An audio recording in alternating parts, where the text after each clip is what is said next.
All right, everyone, welcome to the Real Estate Game Changers Show. I'm your host, Mike McKay, based in the Jacksonville, Florida market. If anyone here is in the Jacksonville, Florida market or looking to get into it and they need help on anything, feel free to reach out to us. We also are a very active buyer in Jacksonville still. So we are looking to purchase some rentals and flips around here. So feel free to reach out to us if you need our buy box. Uh, this podcast we do each and every week with people who are changing the game of real estate all over the country. And this is a live show, guys. So if you have any questions, please put them in the comments for our guests to answer. This week on the show, we have Dominic Andrioli and Mark Rado out of Naples, Florida. Welcome to the show, guys.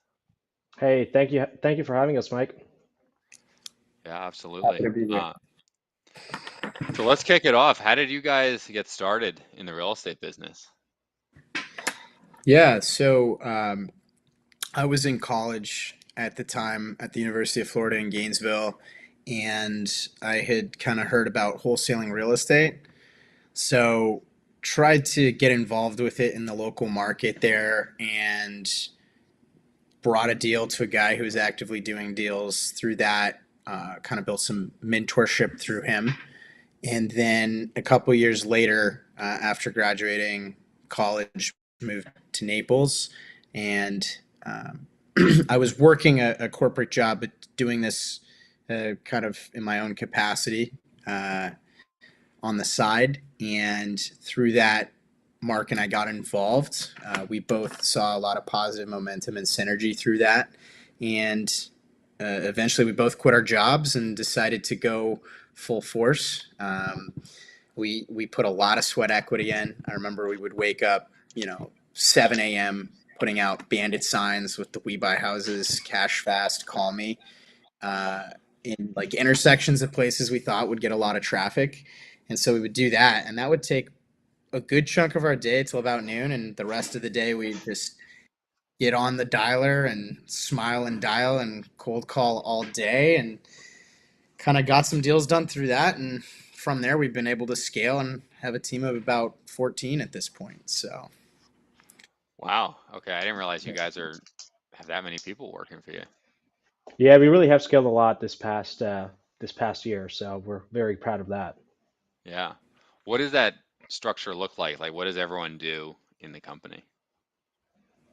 Yeah, absolutely. So Dominic and I were co-owners of the company, right? So I'm the head of operations, he's the head of sales, and then we really have built out and have done such a great job in the past year with we've got a big sales team now, and the cool thing is everyone's remote, right?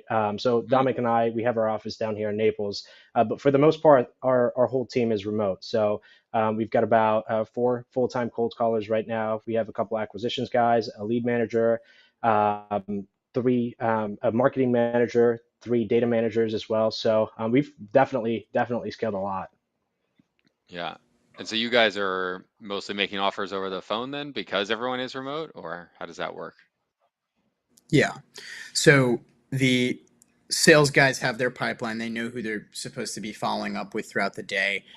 We're able to gauge based off of what the sellers say and also off of our own rehab calculations, relatively where we need to be. And we also get somewhat creative with what we're able to do with our sellers. But for the most part, we lock it up over the phone and then we schedule the inspection afterwards, Hmm. just to make sure, what the seller is telling us is accurate as far as condition.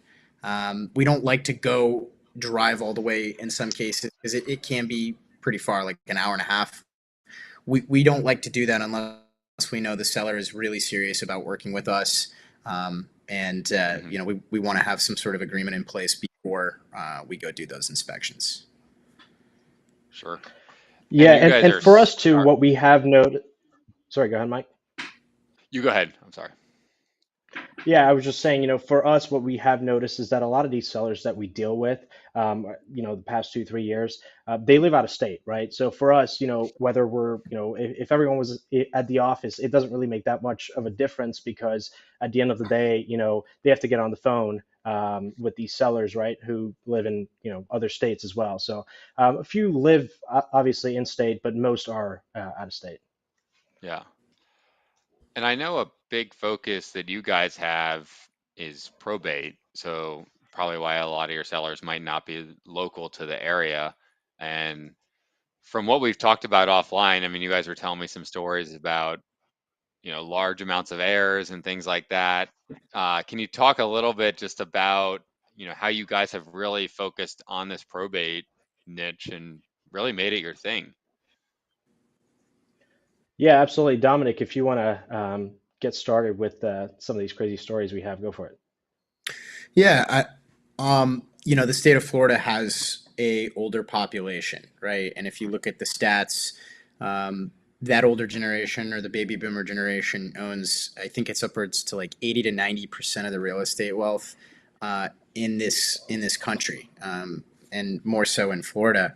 So we've identified somewhat of a niche in that category because it can get really complex, especially if this is a house that wasn't being attended to. Maybe it was kind of not at the forethought of the family, and it's just sitting there collecting all these issues that typically compound and snowball as time goes on. So, and oftentimes the heirs or the beneficiaries, they don't really know how to navigate those issues, especially if they're not well versed or experienced in real estate. So, you're juggling code enforcement issues, liens that are piling up every day, and a lot of times there's squatters that have now snuck into the property. Florida has some interesting laws as it pertains to that, and also working with a reputable attorney that's going to get it done in a timely manner. I mean, these are all things that people just don't have a lot of experience dealing with if they're not in the industry. So that's where we have found that we can best come into play and offer that as a form of service to a lot of these families in need. As far as like a crazy scenario, we've seen just about everything that you can imagine. One of the ones that I think of is, we had I believe like 24 beneficiaries at the peak of COVID, and the guy, they were all distant cousins.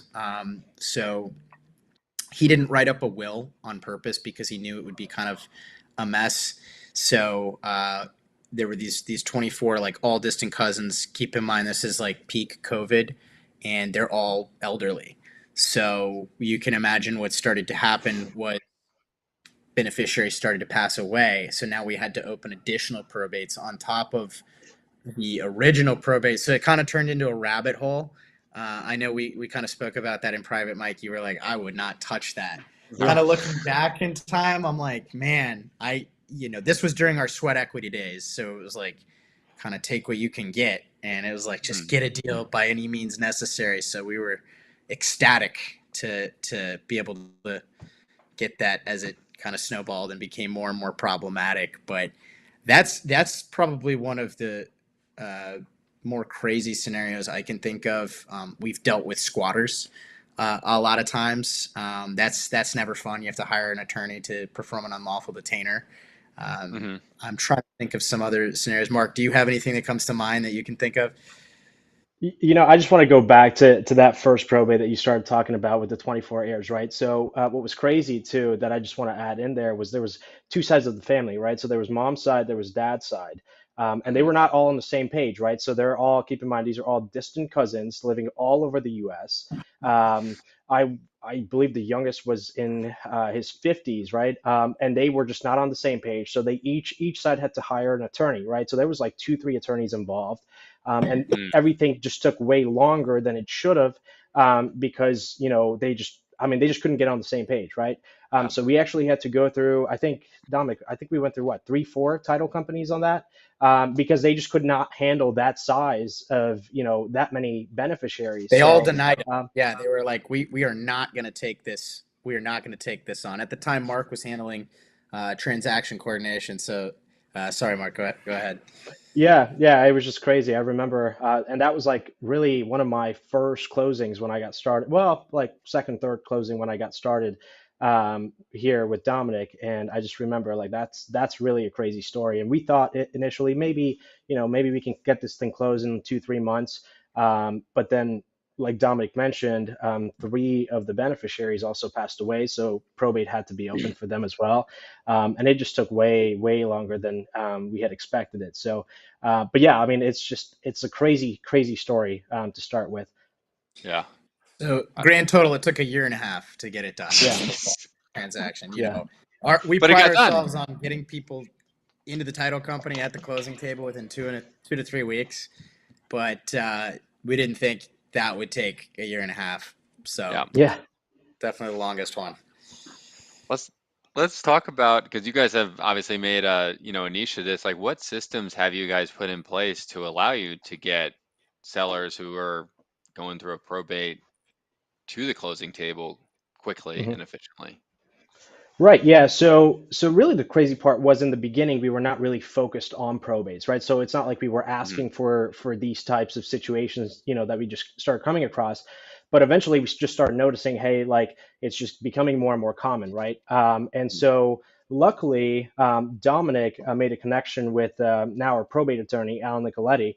Mike, I know you know Al as well, but Shout yeah, out, so Alex, so buddy. yeah, yeah. So in the beginning, like I said, we were not going after these types of situations, but it just started becoming more and more common, and we started noticing, not only is it coming across our desk quite a lot, we're pretty efficient at them. Just because we have Al on our team who can help us get these done quickly, right? And so what we started noticing is that, when it comes to these legal issues, such as probate, like even me before I got started in real estate, when I heard the word attorney, I'd just be like, wow, I don't want to deal with that. Like that's very, professional. Like I'd rather not, right? And that's what we started noticing with a lot of these families, right, who inherited properties is Hmm. they were just like they're hesitant to move forward because obviously it's from what they understand. I mean, they're not going through this every single day. It happens maybe once, twice in their whole lifetime, so they have no idea what the process looks like, right? And like I said, when you hear the word attorney, you think that's not going to be an easy process, right? And it's not going to be a Hmm. cheap process, right? And so what we just started noticing was, hey, let's start really focusing on these families who are in need of help, right? So situations where the owner has passed away and no one's really doing anything with the property, right? We're noticing, well, the taxes are being paid now; it's accruing, code violations, liens, and the Hmm. city's just keeping an eye out on it because no one else is, right? And so what we started focusing on was, hey, let's just pile up these types of situations that we come across, and let's just keep going after them, right? Hmm. Typically, what happens is when you try reaching out, you don't really get far, but then you find out, well, the owner has actually passed away, right? And when you're seeing that the property has been sitting there for 2, 3, 4, 5+ years vacant, I mean, that's telling, right? That's telling because obviously no one, like the family's not, either they don't know what's going on and the property's theirs, or they just don't have the resources to be able to handle it, right? So we just started becoming, very proficient with getting in front of these relatives, right? We've worked with genealogists, we've worked with private investigators to help us, find these individuals and help them out. That's a big one. That's a really, really big one Yeah. that has really we've seen a tremendous success with. So for people who don't know, like why you would use a genealogist in a probate situation, can you share a little bit about that? Yeah, absolutely. So when you have a situation, right, where you drive past the property and you see, okay, well, it's vacant, right? You can go on the county appraiser's website and see, typically if the owner has passed away, it'll say estate of or unknown heirs of, right? So that tells you, okay, well, that's likely the reason the owner has passed away, and it's still in their name, right? So when you have a situation like that where someone owns a property, they pass away, you can't just easily, have, their son, their brother, or sibling just, sign a paper and sell the property, right? They have to legally hire a probate attorney and transfer it, in their name, right? So we figured out how this whole process works, but then we saw, okay, well, the owner has passed away, and we know that no one's taking care of the property, but how do we track down, the right people in cases like this, right? Mm-hmm. And what we started focusing was, we don't always have the resources we need to track these individuals down, these relatives down, but there's professionals out there such as the genealogists, the private investigators, who focus, who do this on a daily basis, right? Mm. And so we reached out to a few of them, and they've been able to help us with quite a few situations where we had no idea who we needed to get in contact with. And like I said, this is what they focus on. So we let them do their part, and then once we're able to get in contact, that's where we're able to provide this whole service and help them put the property in their name in order to be able to sell it. Yeah. And what does that conversation typically look like? Like, let's say you've got the person who obviously you know that the property's inherited, it's, has the estate of name, but it's clear that maybe you drove past the property, for example, that no one's really cared for it for 3 or 4 years. Like, what's that first conversation with that potential heir look like? So on the sales side, it's interesting because when you're typically dealing with somebody that may have owned the property free and clear for 20 years, Mhm. that conversation is typically like, well, I'm going through this, but you called me, make an offer, right?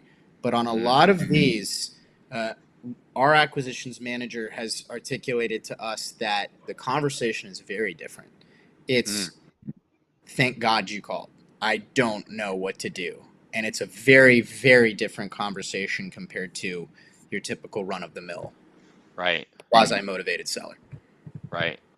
Yeah, because I've got to imagine they haven't filed the probate, right? So they're obviously not sure what to do next. So you kind of come in as that consultative approach, and people have probably stopped reaching out to them by that point, 3 or 4 years later, other Yeah, investors. they don't know who to contact. They don't even know the right heir or beneficiary. And even in the event that they do get in touch with that person, I would imagine that a lot of other groups are saying, I am not touching this. I want nothing to do with this. This is way too Mm. complex.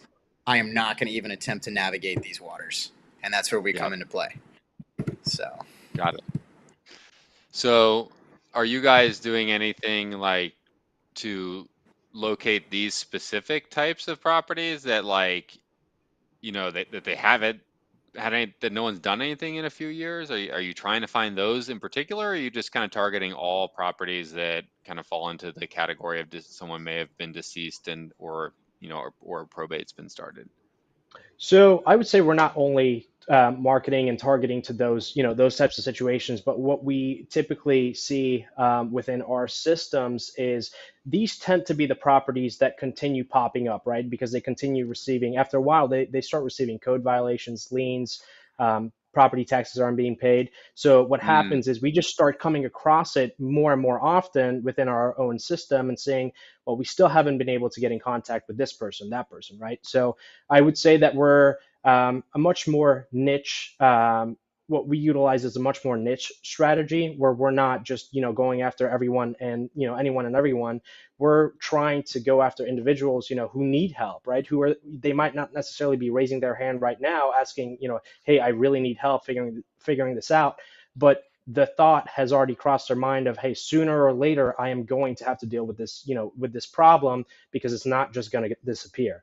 And when we're Yeah. seeing that, it just, like the code violations continue accruing, the liens continue accruing, those are the situations that we tend to focus on. They're not the only ones that we focus on, but we start focusing on it more and more because we're coming across it more often, right? Yeah. Now, we have various sources. I mean, we've actually had, code enforcement officers from counties reach out to us. We've had sheriff officers Mm. get in contact with us. There was a property, for example, last year where Dominic had met with a sheriff who mentioned, hey, here's this property. I keep having to go there, arrest these people because the owner passed away, and now there's squatters in there, homeless people squatting in there, and it's just becoming a nuisance for the whole community because the neighbors are scared. They Hmm. don't want to go outside. They don't feel safe. And for us, it's even more of a headache because I keep having to go there arrest these people, right? But once Hmm. they come back out of jail, they keep going back there, right? So we've had it doesn't just come from one lane. We have various sources, Yeah. including referrals for Right. these situations. Gotcha. Okay. And then kind of backed a little bit more to like kind of the previous question, like because you guys have, and I know this is not your only marketing channel, but or not only niche, but you do a lot of them, Mhm. right? Um, you've probably gotten pretty Right. efficient at doing them over time. So are you training your Mhm. acquisition guys in a certain way to get certain pieces of information, or like what are you doing a little bit differently when you're talking to someone in this situation versus just someone who's like, hey, I just want to sell this house quick, I'm the owner, Mhm. I'm not deceased, right? Like what what's the conversation look like, or what systems do you guys have in place on the probate side? Yeah, so we do some pretty extensive training with our guys as far as what that chain looks like. Because not only do they need to know how to kind of walk someone through a probate explanation as well as a pitch, but we also have to make sure that we have the right point of contact. Because if you're talking Mm-hmm. to someone who's not the right beneficiary, it's just a waste of time for everybody, and we don't want to, get people's hopes up. We want to make sure we're with the rightful heir to the property. So we do, go through that with our standard operating procedures. We have diagrams of, what that chain of inheritance looks like. We do a lot of video sales training as well. Mm-hmm. But the biggest thing that we pitch is not some sort of like, okay, you got to lock this person up on this call and make sure they sign the contract. And we're not like a hard pitched, we got to make a sales quota and make sure that volume is met. Rather, we take a step back, and as we've mentioned, it's more of a customer service based sales Mm-hmm. training than anything. And hey, let's listen to this person's needs. Let's explain, where our service comes into play, and let's see if we're a good fit for this particular individual on this property. And if not, we can refer you to a realtor. We can refer you to some other sources that we utilize, but we want to make sure again that as a customer service oriented organization, we're bringing that highly sought after service to uh, all of the sellers. Got it. And then for people on the investor side who maybe haven't dealt with any of these probate situations, how do you know that you're talking to the person who's the right point of contact? Yeah, so typically we get some information about the decedent, which we already have, right? They're the one on title, and they're the person that passed away. And then what we do is we ask a series of questions as far as, hey, what's your relation to this person? We make sure that, if, for instance, they're a child of the decedent, all right, did you have any other siblings? Yes or no? Because if there's siblings and there's no will, then we got to get the other siblings on the same page here too. So Mm-hmm. we verify whether or not there's a will, and we really ask them some pretty extensive questions about the family and the family tree as well as the family history. And, you know, when you preface it that way, rather than a cold sales approach, you find that people are pretty transparent and honest about what that family tree looks like. I've heard some stories where people will actually lie about the family tree, and that can get pretty tricky. It's like, why would you lie? Like, we're going to find out one way or another through the legal process. But typically, people are pretty transparent and honest with us, and it just makes our job easier.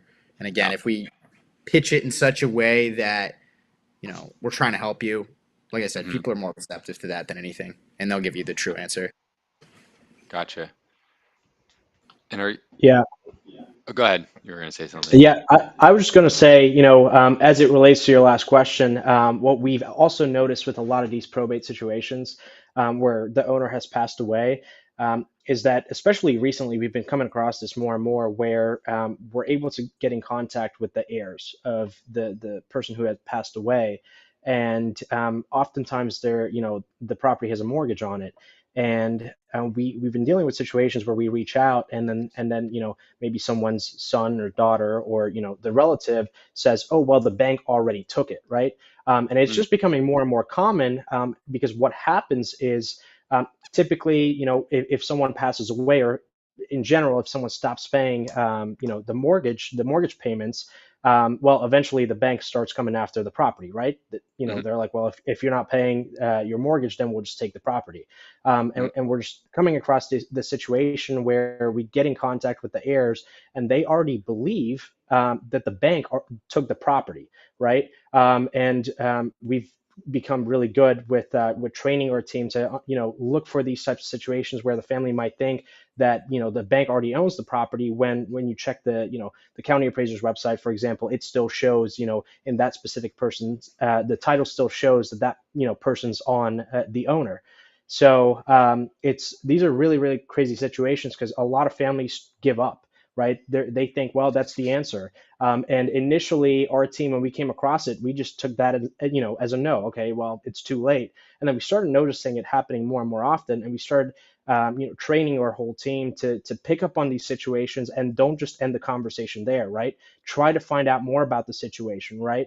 And more often than not, what we see is that the bank doesn't yet own the property, but they're not answering the call, right? Because if the owner passed away, for example, well, the bank is not willing to talk to someone who's not, whose name isn't on the document, right? So it's a lot of crazy situations like that. Where we love to help these families out because otherwise, it's a complete wash. They think that the property was already taken by the bank. And we've been able to, we just had a closing just last month where it was, pretty much the same situation. We've been able to help quite a few families out simply by helping them and understand, hey, the property is still in, the estate of, whoever may have owned it and passed away. So it's just really crazy. It's really crazy. But the thing is, banks, it doesn't benefit them to talk to these families, the relatives, because they're like, well, if we're not getting paid, we'll just take the property, right? So the banks they shut the door. They're typically like, no, we're not going to talk to you. So it's just really crazy. And how are you guys able to get around that, right? Because obviously a conversation does need to be had with the bank at some point to see if, what the payoff is, to see if it's even possible to purchase the property. So how do you guys solve that problem? So it's a little difficult because, like Mark said, we can't even really get a payoff until it goes through probate, and you have the new beneficiaries as the authorized users on the account.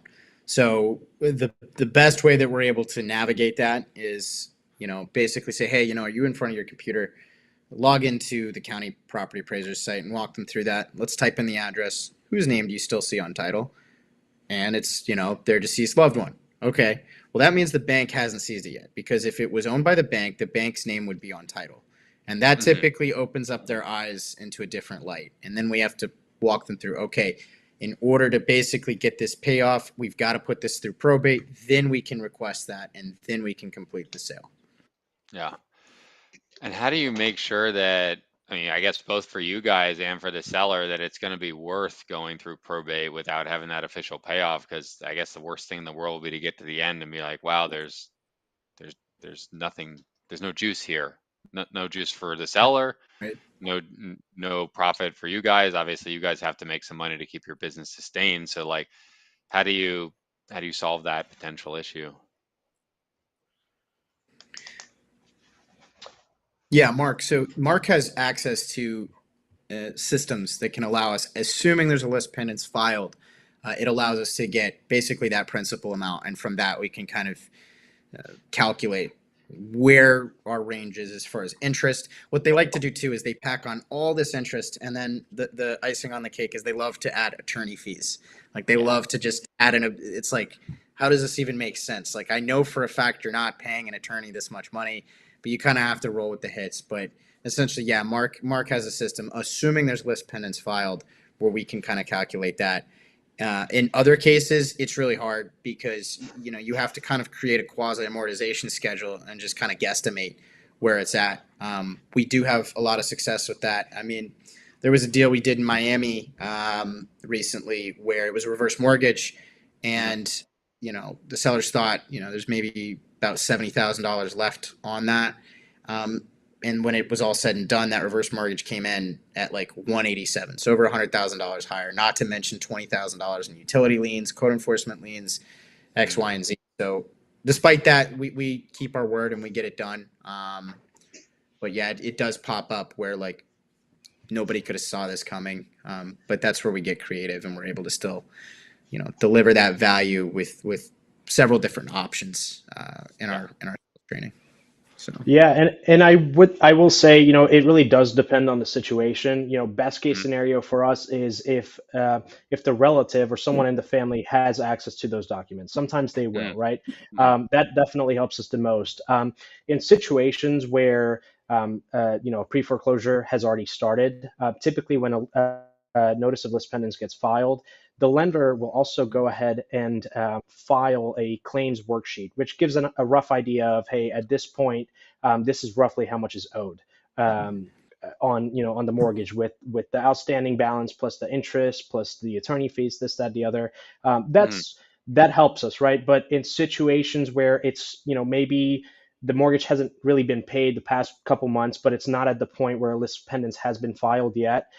mm, That's where we try to go in and see, okay, well, when was the mortgage taken out? For how many years? You can really go on, a software like PropStream that's going to give you a rough estimate. And at that point, it's, you know, rough, estimate of, okay, well, we believe this much is still owed on the property. Right now, in mhm, situations where it's a pre-foreclosure, it can be a little bit of a gamble, right? So, but what we try to do is really try to get, as close of an idea as we possibly can, because the last thing we want to do is, guarantee family members, hey, we promise, to give you this much money once the sale's done, and then mhm, have to go back and say, hey, not only are we not making any money, you're not making any money either, right? At that point, it's just a complete loss for everyone. mhm. So we try to make sure that when we enter these types of situations, we have as much clarity as possible, so that we can give the heirs and the family, as the correct information, at least to our knowledge. Yeah, gotcha. And I mean, I'm sure you guys come across a lot, but what are some other common issues that you guys run into on the probate side that you're able to help solve for sellers Mhm. or heirs, I should So say? So I will say typically, oftentimes code enforcement's a really big one, right? So the Hmm. grass isn't being cut, or no one's really taking care of the property. Back taxes, but back taxes, there's really not that much that that you need to do other than pay it back, right? Mm, But really, code enforcement, liens tend to be a big one, and just well, not oftentimes, but sometimes there's people that move inside in the property, mm, and then the first step is, well, how do we get them out, right? Well, in the state of Florida, you can't just go show up there and say, "Hey, get out." You have to go through an eviction or an unlawful detainer process, which can take 30 to 90 days, or possibly even longer. So those really tend to be the biggest ones. gotcha. And for people who don't know, the difference between an unlawful detainer and an eviction, can you guys shed just a little bit of light on that? yeah, so an eviction is you have a formal written lease with a tenant that they're supposed to be, paying a set amount of rent on a 6 to 12 month lease, and now all of a sudden they've just stopped paying. So that's Hmm. where it's like, okay, we're going to evict you, right? But an Hmm. unlawful detainer is that this person was never supposed to be there in the first place. They're just strictly trespassing and, squatting in Florida. Florida has a unique squatters' rights where like they're allowed to stay there until the unlawful Yeah. detainer process is completed. Yeah. Actually, it's crazy because you can, if you live in a house for 7 consecutive years and you can prove that you were living there and making improvements to the house and nobody like kicked you out or anything, you can actually file what's called well, you can file it now where it's now in your name and you own the property uh, free and clear, which is pretty crazy to me. But yeah, so unlawful detainers for if they're trespassing, eviction is if they're just not paying the agreed upon rent amount. Gotcha. Um, and the code enforcement issues that you guys seem to run into fairly commonly. How do you go about solving those? Yeah, so oftentimes we'll come out of pocket and help navigate that. We'll work with some of our investor and financing partners to get it done. But basically, we have to get in touch with the code officer and figure out all the different issues that are there. Hmm. Oftentimes, what they'll do is they'll pack on $1,000 a day. So you look Yeah. at some really, really high amounts there that are higher than, in some cases, the property's even worth. But I'll meet with the code officer either over the phone or on site and address those issues. And then we will either invest ourselves or, like I said, work with our financing partners to. There's just a bunch of different things that they'll fine you for, just like high lot mow means your grass is just too high and you need to cut it. That's a pretty fairly simple one, but there's one where like there was a major hurricane and they kind of kept coming back to us and they're like, oh, fix this. And then we would fix it. And they're like, you need to fix this. And it was just kind of like they were leading us on a loop there. But like rescreening a pool cage is one after a hurricane that I had to deal with. There was one about like an awning or a canvas over a part of the house that like the community, just doesn't look good. So they want that fixed and remediated and all that. So just a bunch of random stuff. There was one where we had to get a fence around a backyard. It's like just super random. And, I don't really understand their thinking in some of them, but it's like, okay, like if I have to get this done to get the deal done, let's figure it out. So, Yeah. And typically, what'll happen too with code enforcement violations is the county's not really willing to talk until it's taken care of, right? So, sometimes they're willing to negotiate it down, but only after you've, fixed the problem, right? So those are the situations where it might get complex. So we have to get a little bit creative. But the great thing, working with us, for these sellers, if they work with us, is we take care of it for them, right? So they don't have to be the ones taking care of this issue because our team is equipped. We have the resources to be able to assist them, so it's not really just piling on and causing a headache for them. Yeah. Gotcha. Okay. And then how are like a lot of these sellers finding you guys? I know you reach out to some people, but some are coming through referrals. I guess like what does your marketing engine look like on the probate or I guess air property side? Right. So we do have it, like I mentioned earlier, we do have a team of cold callers. So we do outbound marketing. We are also sending out mail pieces, right? And then we have recently, within the past year, started also utilizing digital marketing. Our website. We really built it out. So we're on Facebook, Google, also focusing on SEO. So those really tend to be the big ones. But the best for us has historically been our outbound marketing, which is really calling these families about the property. So that's really been our best performing channel. And are you guys? I know the team is everywhere, right? Because everyone's remote. But do you guys stick to the greater Naples area in terms of these deals that you're working on? Or are you kind of marketing all over the state of Florida? So mainly in Southwest Florida, not so much just Naples. I mean, Naples itself is, it's a very high-end market, but we're very big in really all of Southwest Florida, just south of Tampa. And then we're also on the East Coast, the Miami side, Melbourne area. So those really tend to be our main markets. Got it. And I know this is just one part of your business. What is kind of the other side of it that's not probate? Yeah, so just really any other scenario that you can think of, an absentee, maybe somebody that's owned some investment property that they want to liquidate and they're, kind of tired of holding it for X amount. Maybe somebody who got hit really bad and some sort of like hurricane or storm. And oftentimes it's just really a house that they didn't keep up with. And as time goes on, issues get worse and worse and worse.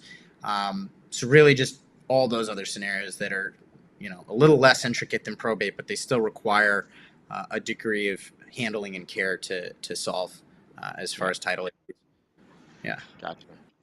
And you guys mentioned offline a little bit that you do a lot on the data side to find these types of properties, so you can actually reach out to people who you have the potential to help instead of just kind of reaching out to everyone.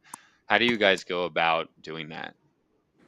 Right. So we actually utilize a software called REA Sift. Have you heard of that, Mike?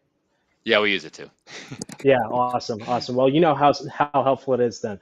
Yeah. I mean, that really is our number one software within our business, especially as far as handling all the data. So we that is really our main source of gathering lists of properties from the county sources like ListSource, PropStream, and everything goes inside of REI Sift, right? So everything is in one database. And at that point, it's just looking at who are we getting in contact with and who are we not getting in contact with, and really Hmm. getting more and more, I guess, targeted with our marketing efforts of not just um, reaching out to anyone and everyone. We're focusing on the people who we believe are out there needing help. Okay. And how do you, just for people who aren't as familiar with REI Sift, how do you identify those people using that software? Yeah, so it comes down to a lot of filtering, right? And it's something that I'm still working on myself, right? We're looking for, cases where the properties are just, maybe there's a property that's just continuously getting uploaded from, a code violations list or a liens list, and it's just, we're coming across it over and over again. And at that Hmm. point, it really just comes down to, filtering out and seeing what are those properties that, where it looks like the problem's not really getting solved. Yeah. And then you mentioned too, like reaching out to people that you're not able to contact, which might sound like a new strategy to some people because maybe they're not tracking those kind of things. So, can you share kind of the logic behind that and why you guys do that? Yeah, so we've seen tremendous success, and REISIF really has enabled us to do this. Is through filtering on that software, we can see, well, how many times have we reached out to these people, right? And we can really filter down those records of like, okay, what are those top 10, 15, 20, 50 records where we've tried sending letters to them, we've tried calling them, we've tried leaving voicemails, and we still have not had any success getting in contact. That's where we really have to get creative, right? So Facebook tends to actually be, a big. I mean, everyone's on Facebook nowadays, right? Yeah. So we've had situations where we've tried to reach out to the property owner or relatives on Facebook because we just can't get a hold of them any other way, right? And then the other sources are if depending on the situation, obviously, if we see, okay, well, we can see that the owner has passed away, this property is just like becoming a bigger and bigger problem and no one's taking care of it. That's when we try to utilize, working with private investigators, working with a genealogist. We've really only had to work with a genealogist one time Hmm. to track down a relative who actually lived out of the country. Um, but at that point, it's just past our, tools. So we figure, well, if we can't get in contact with them, other people probably can't get in contact with them either, right? So at that point, it's just, who's going to go the farthest to be able to track these or, get track these people down and get in contact with them. Yeah. And does that conversation sound a lot different when you get in contact with someone who's no one's been able to get in contact with versus just, everyone else? Yeah, that's when you typically get that, oh, thank God you called versus, oh, you called me, make me an offer. Like Hmm. I said, our acquisitions manager said that conversation is very, very, very, very different. Yeah. And that's happening on the side of not just probates, but just these other people as well who no one's been able to contact. Typically, yes. Yeah.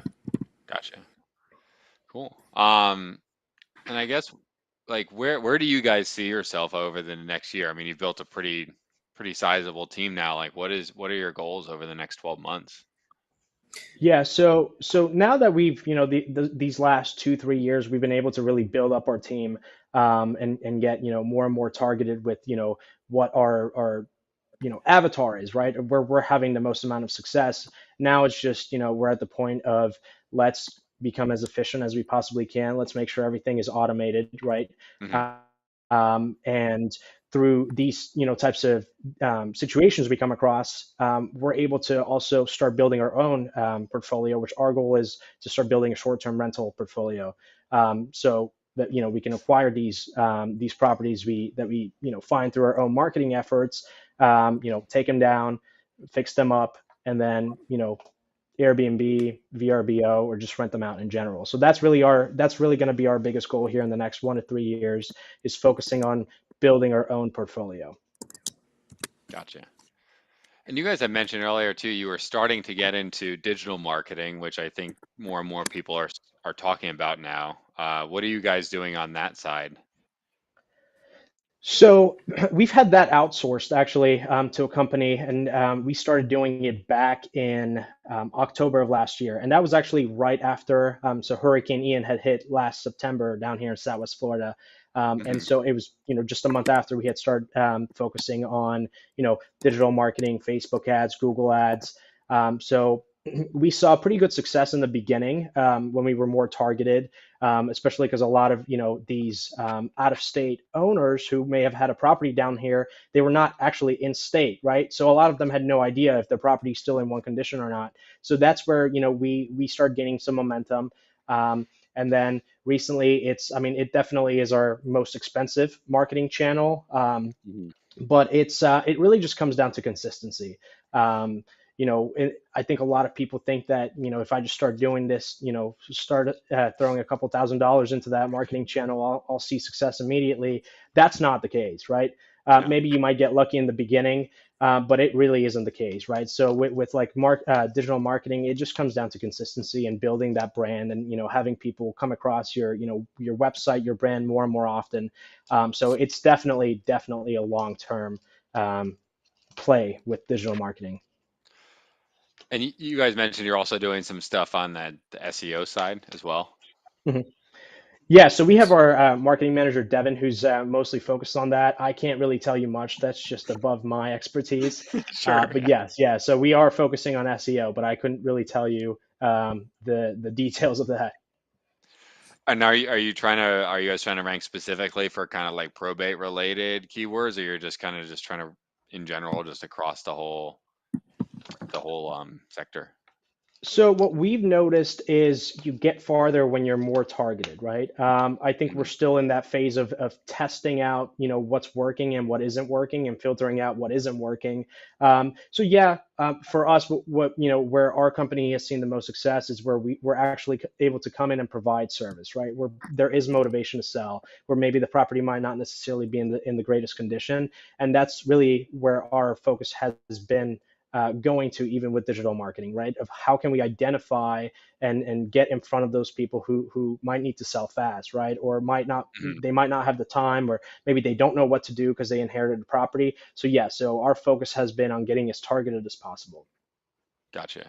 And then when you say target on SEO, that's like very specific keyword searches, or Like I said, I couldn't or is really that tell you above? that. Yeah. Yeah. Okay. Yeah, Yeah. that's just beyond me.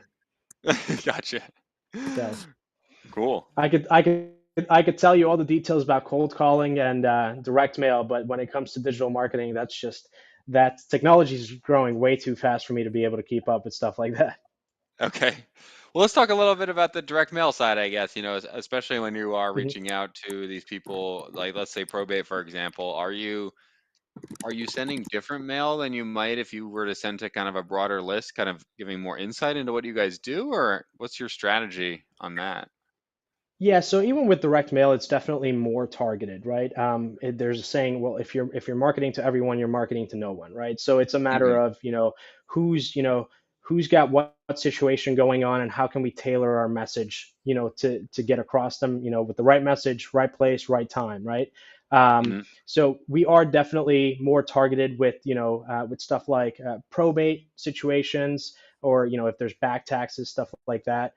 Yeah, it's just a different message. But the crazy thing that we're starting to notice here is there's not really one type of mailer that works. There's not really one type of message that you send. It comes down to consistency, right? It comes Hmm. down to when the person does decide to sell in the next 6 months or 3 years, whose letters do they have in front of them, right? That's really what it comes down to. Hmm. And the more you're able to get in front of them, and they see your company, they see your brand, they see your logo, the more likely that they're going to remember when the time comes, hey, these people have, they've just been sending me stuff left and right. So that's really what we're seeing. Is it comes down to, not let's just perfect a list of people with the right message. It really comes down to let's just keep going, just keep getting in front of them because sooner or later situations change. Gotcha. But you guys do tailor a little bit of the messaging to that specific situation, for example, a code violation or a probate or something along those lines. Yeah, yeah. So I will say with probates, definitely more tailored. With code enforcement violations, we're not as much targeted. We're not as much Okay. targeted. So for those, we're sending out postcards, and then for mailers, there are definitely a more personal handwritten type stuff where it just it doesn't look like, hey, we're sending this out to everyone across the country, right? Um, our focus is let's get in front of the right person with the right message that makes it look sincere and not just, hey, all I care about is your property, right? Because we care about their situations. We want to be able to help them out. And really, Yeah. Historically, where we saw the success was in with deals where we were able to provide help, right? Sure. And so that's really where our focus has been going. Got it. Okay. Well, we're getting close to the end here, guys, but there's always kind of two questions I'd like to ask towards the end. You did tell one of the stories already, so you'll have to come up with a new one. But Yeah. the first question I like to ask is, what is the craziest or most uncomfortable situation you've ever experienced in a real estate deal? Um, the craziest, I think, we talked about the 24 beneficiaries, but another one is a property that we're actually going to be buying ourselves and turning into an Airbnb here in Hmm. Naples. It was super targeted, and I thought it was the craziest because nobody could get in touch with this guy. His own family couldn't, and uh, we worked to get a private investigator and genealogist to track him down to Guam, and Hmm. so that's kind of one of the more crazy stories that I think that's probably been the hardest as far as trying to contact someone, and we ended up making contact. Mark, what would you say? Would you say that's probably the craziest, other than the 24 beneficiaries? Yeah, I would say definitely probably the craziest, just because it took us 6 months just to be able to hear back from this guy, right? And Wow. uh, really, to me, the coolest part is the fact that we reached out at the absolute most perfect time, right? Because just last month, due to the back taxes that had not been paid for the last 4 years, the county had started, so the tax certificate holder who's been paying off those taxes for the county has Hmm. actually filed for a tax deed application, meaning if we didn't reach out at the right time, that property would probably be going to tax auction right now. So it was really, really cool. I mean, it definitely took some team effort and a lot of time, but the fact that we were able to get to the bottom of it and get in contact with the right person, I mean, that was just like, that was a huge win for us. Yeah. Gotcha. And did the guy just not care about the property anymore, or was this a situation where he didn't even know he owned it, or he thought the bank took it already, or? From our understanding, he was not the close. So the property actually had belonged to his mother, who had passed away, I believe, in 2019. Hmm. And from because we had actually gotten in contact with other family members initially, who just they were not able to, they weren't keeping in touch with him. It turns out he just was not the closest with his whole family. But at the end of the day, he was the only son that this lady had. So according to Florida real estate law, he's the heir to the Hmm. property, right? So yeah, it's just by the time we got to it, it had so much. It got so complex with the code violations, with the liens, with the back taxes, that number one, I don't think he knew that the property was really his. Number two was, even if he knew, he just didn't have the means to be able to take care of that. Gotcha. Gotcha. Okay. And then the final question I always like to ask is, if you guys could go back in time, give yourself one piece of advice when you were looking for your first deal, knowing what you know now, what would you tell yourself? Hmm. My answer would be to focus on some sort of niche and just go ham on that. Some people do the whole creative finance subject to thing and they're killing it. Some people are focused solely on like novations. Some people are focused solely on probate. Some people are focused solely on vacant land. I would pick a niche and just go focus solely on that, because what we saw as the market started correcting is a lot of people just are not in business anymore that were focused too wide. They were more so bulk marketing. And it seems, and I could be wrong, but it seems that the people that are still standing today, for the most part, again, with notable exceptions, are focused on a niche. Those are the people Yeah. that are killing it right now and will continue to do so in any sort of market condition. Yeah. That's a great piece of advice. Yeah, and I would say, yeah, and so I would say mine kind of ties in with Dominic's answer. Get really good with understanding who need help, right? Really, we always say, we're in real estate, but this comes down to data and it comes down to marketing, right? If you Mhm. know those two, you're going to be fine no matter what business you're in, what industry you're in. So really, for me, if I could go back in time, it would be, just master marketing and understanding who you should be reaching out to. And if you know how to do it and the steps, it's really not that simple. And consistency, that's the other thing, is just keep doing it, right? Like there were so many times where I would think to myself, is this even going to work out? But then things would, after a few weeks, because everything was going south, and then it's a roller coaster, right? Just like with owning any business. So but the Sure. biggest thing that it comes down to is be consistent, keep doing it. Gotcha. Another great piece of advice. Can't give up 3 weeks in and expect that you would have gotten a deal. So Yeah, Yeah. exactly. if people think it's Yeah. easier than it is. So Yeah. if people do want to reach out to you guys after the show, I know that you guys, if other investors come across probate deals that are pretty tough, you guys have a lot of experience and can help on that side, or maybe they just have questions for you. How could they go about reaching out to you guys? So you can reach out through our website, www.flsellnow.com.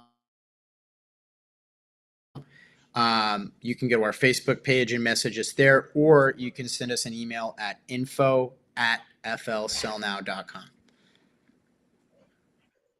Cool.